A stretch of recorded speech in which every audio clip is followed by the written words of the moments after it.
Let us come to Acts chapter 2 and verse 41.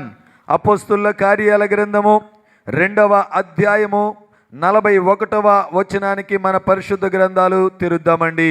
కాబట్టి అతని వాక్యము అంగీకరించిన వారు బాప్తిస్మము పొందిరి. ఆ దినమందు ఇంచుమించు 3,000 మంది చేర్చబడిరి.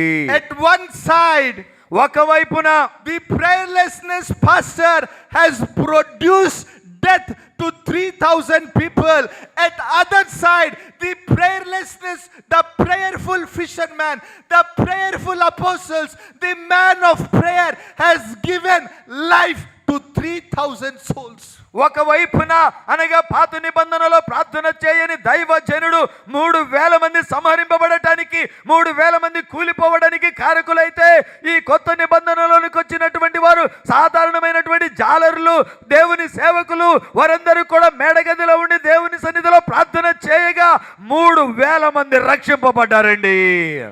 As a pastor, ఒక సేవకునిగా, as a leader, ఒక నాయకునిగా, if you're carrying prayerlessness, ప్రార్థన లేమిని నువ్వు మోసుకుంటూ వెళితే you would produce death, మరణాన్ని ఉత్పత్తి చేస్తావు. నీవు spiritually, ఆత్మీయంగా, physically. భౌతికంగా. Because of your prayerlessness, your church has been producing diseases.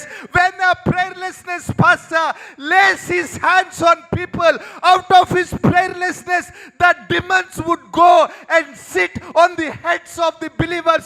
Out of his prayerlessness, the diseases would come and affect the believers.